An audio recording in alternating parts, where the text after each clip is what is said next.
కూడా grant in AIDS దాదాపు 8,000 కోట్ల నుంచి 10,000 కోట్లు దాటడం లేదు.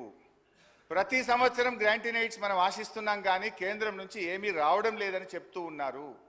ఇది వారికి తెలిసిందే అని నన్ను ఉద్దేశించి వారు మాట్లాడారు. మరి మీకు తెలిసిందే కదా, ఇప్పుడు మీకు తెలిసిందే కదా, మరి నువ్వెట్లా పెట్టినావు 21,000 కోట్ల రూపాయలు అంటే ఈ బడ్జెట్ అవాస్తవాలతో కూడుకున్నటువంటిది. 21,636 కోట్లు కేంద్రం నుంచి గ్రాంట్ల రూపంలో వస్తుందని ఏదైతే పెట్టారో ఇది వాస్తవాలకు దూరంగా ఉంది. ఇకపోతే అధ్యక్ష, అంటే ఇంకా బాగా అర్థం కావాలంటే బట్టి గారికి నేను సెంట్రల్ బడ్జెట్ కూడా చూశాను. ఏమైనా పెరిగిందా, నిజంగానే ఏమైనా వస్తుందా, బట్టి గారు బాగా ఆలోచించి పెడతారు కదా, ప్రతిపక్షంలో అనుభవజ్ఞులు కదా అనుకున్నా. సిఎస్ఎస్ కింద 2023-24 సంవత్సరానికి కేంద్ర ప్రభుత్వం పెట్టింది 4,60,614 కోట్లు. ఈ సంవత్సరం సిఎస్ఎస్ కింద సెంట్రల్లీ స్పాన్సర్డ్ స్కీమ్స్ కింద రాష్ట్రాలకు ఇచ్చే డబ్బు ఈ సంవత్సరం ఎంత పెట్టారు అని చూశాను. 5,05,978 కోట్లు. అంటే గత సంవత్సరం కంటే 45,000 కోట్లు సిఎస్ఎస్లో ఎక్కువ పెట్టారు. అంటే దేశం మొత్తానికి 28 రాష్ట్రాలు కేంద్రపాలిత ప్రాంతాలకు కలిపి వాళ్ళు పెంచింది 45,000 కోట్లు. కానీ మా గౌరవనీయులైన ఆర్థిక మంత్రి గారు ఒక్క మన రాష్ట్రానికే 12,000 కోట్లు గత సంవత్సరం కంటే అదనంగా వస్తాయని పెట్టారు.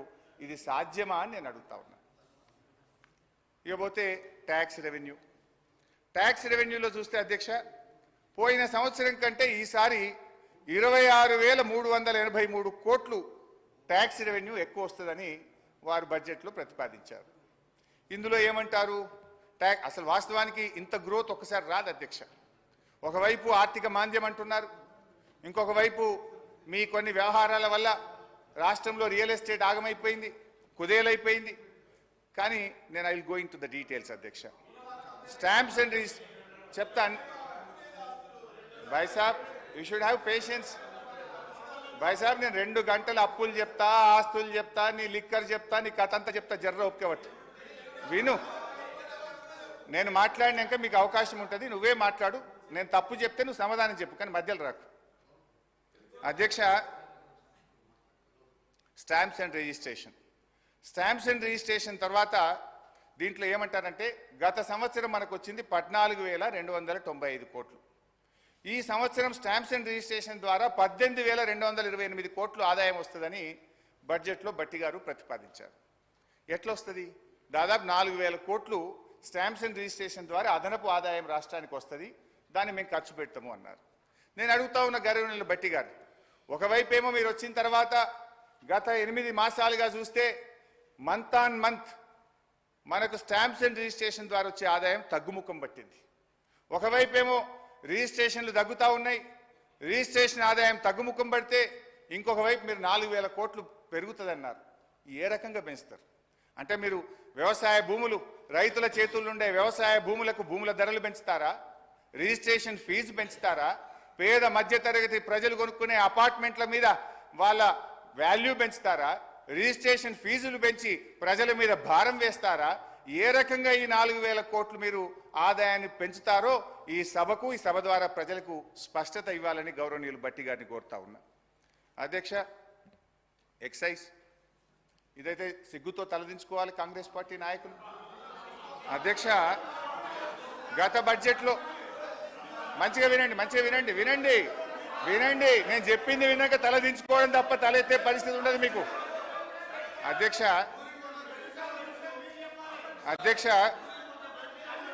ప్లీజ్ అధ్యక్ష, 2023-24లో ఎక్సైజ్ ద్వారా ఈ రాష్ట్రానికి ప్రతిపాదించిన బడ్జెట్ ఆదాయం 19,884 కోట్లు. 19,884 కోట్లు. ఇందులో ఏముంటుందంటే అధ్యక్ష, ఈ 19,884 కోట్లు ప్రతి 2 సంవత్సరాలకు ఒకసారి షాప్స్ యాక్షన్ పెడతాం. ఈ ఇయర్ ఉండదు షాప్ యాక్షన్స్, పోయినసారి అయింది, మళ్ళీ నెక్స్ట్ ఇయర్ వస్తుంది. అయితే ఆ షాప్ యాక్షన్స్ పెట్టినప్పుడు 2,000 కోట్లు అదనంగా వస్తుంది. అయితే ఈసారి ఆదాయం లేకపోయినా గౌరవనీయులైన బట్టి గారు ఎక్సైజ్ ట్యాక్స్ మీద వచ్చే ఆదాయం ఎంత? 25,617 కోట్లు పెట్టారు. అంటే ఎక్సైజ్ సుంకం ద్వారా పోయిన సంవత్సరం కంటే 5,773 కోట్లు అదనంగా వస్తుందని చెప్పి ఈ బడ్జెట్లో ప్రవేశపెట్టారు.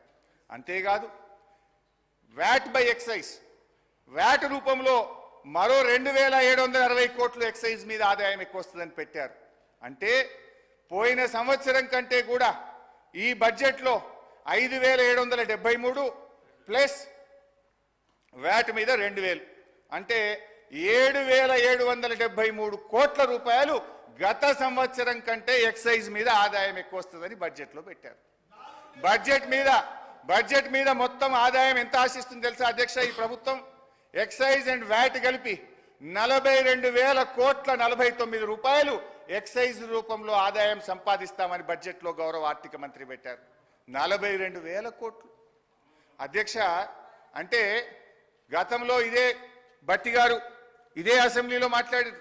అప్పుడు ఉన్నది 25,000 కోట్ల ఆదాయం, వీళ్ళు 42,000 కోట్లు చేసింది. ఇప్పుడు ఏం మాట్లాడినరో భట్టి గారు ఎక్సైజ్ మీద నేను వినిపిస్తా అధ్యక్ష. అంటే ప్రతిపక్షంలో ఒక మాట, అధికారంలోకి రాగానే మర్చిపోతారు. గ్రామీణ ప్రాంతాల్లో మద్యం సమస్య అత్యంత భయానకంగా మారింది.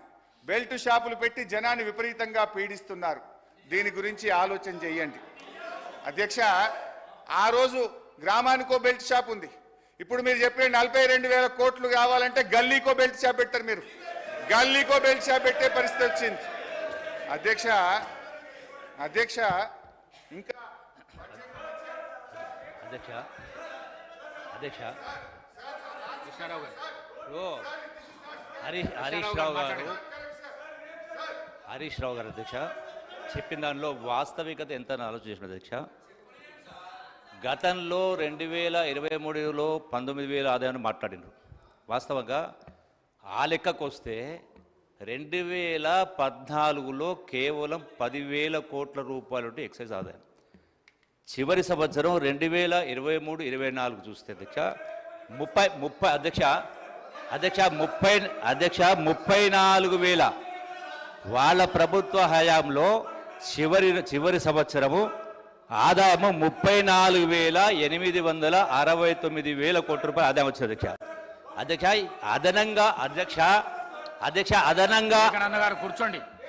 అదనంగా చూపించిన ఆదాయం అయితే ఉంది అధ్యక్ష. ఇది రేట్లు పెంచు పెంచు కాదు అధ్యక్ష. పిల్ఫరేజెస్ టెక్నాలజీ యూజ్ చేసి అక్రమంగా కావచ్చు, అక్రమంగా ఇక్కడి నుంచి ఇతర రాష్ట్రాలకు వచ్చి ఇక్కడ రావడం కాదు, వచ్చేటువంటి దానిలో టెక్నాలజీని యూజ్ చేసి పిల్ఫరేజ్ తగ్గించి రాష్ట్ర ఆదాయం పెంచు అధ్యక్ష. రేట్లు పెంచు, బెల్ట్ షాపులు పెంచు కాదు అధ్యక్ష. ఈ వాస్తవాన్ని గ్రహించాలని కోరుతా ఉన్నా అధ్యక్ష. సార్ గౌరవ స్పీకర్ గారు ఒక్క సబ్మిషన్ సార్. హరీష్ రావు గారు మీరేమన్నారు?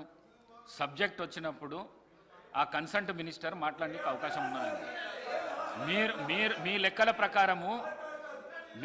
ప్రకారము వారిచ్చే సమాధానాన్ని మీరు కూడా వినాలి. వివేకానంద గారు మీరు సభా సమయాన్ని వృధా చేయొద్దు ప్లీజ్. అంత జోష్కు రాకండి మీరు ప్లీజ్. హరీష్ రావు గారు sir. Speaker sir, LA minister గారు ఉన్నారు, అనుభవజ్ఞులైన ఉప ముఖ్యమంత్రి గారు ఉన్నారు. సార్ ఇది బడ్జెట్ మీద చర్చ. అబ్జెక్షన్ ఉంటే ఎల్ఏ మినిస్టర్ కానీ డిప్యూటీ సీఎం ఫైనాన్స్ కానీ లేవాలి అధ్యక్ష. రేపు పద్దుల మీద చర్చ ఉంది. పద్దుల మీద రేపు చర్చ ఉన్నప్పుడు కన్సర్న్ మినిస్టర్స్ని చెప్పమనండి, అభ్యంతరం లేదు. ఇప్పుడు నేను ఒక్క శాఖకు ఒక మంత్రి లేస్తే నేను ఇప్పుడు 32 శాఖలు మాట్లాడాలి. అందరు లేస్తారా మంత్రులు? They have to answer. రేపటి నుంచి పద్దులు ఉన్నాయి, దాని మీద మాట్లాడమనండి ఒకటి. ఇప్పుడు ఏదన్నా చెప్పాల్సి ఉంటే డిప్యూటీ సీఎం చెప్పాలి, నేను డీవియేట్ అయితే ఎల్ఏ మినిస్టర్ గారు మాట్లాడాలి, లేదా సభానాయకుడికి అవకాశం ఉంటుంది. దయచేసి మినిస్టర్స్ నుంచి ఇంటరప్షన్ లేకుండా చూడండి. అయితే గౌరవనీయులు మన జూపల్లి కృష్ణారావు గారు ఎక్సైజ్ మంత్రి గారు వాస్తవాలు ఒప్పుకున్నందుకు వారికి ధన్యవాదాలు. 7,000 కోట్లు పెంచుతున్నాం. ఈసారి ఎక్సైజ్ మీద 42,000 కోట్ల ఆదాయాన్ని మేము గల్లీకో బెల్ట్ షాపు పెట్టి ప్రజల రక్త మాంసాలు పీల్చి పిప్పి చేసి వసూలు చేస్తామని ఆయన హరీష్ రావు గారు డిప్యూటీ సీఎం అధ్యక్ష డిప్యూటీ సీఎం గారు అధ్యక్ష హరీష్ రావు గారు ఇంతకుముందు లెజిస్లేటివ్ అఫైర్స్ మంత్రిగా కూడా చేశారు, ఫైనాన్స్ మినిస్టర్గా కూడా చేశారు.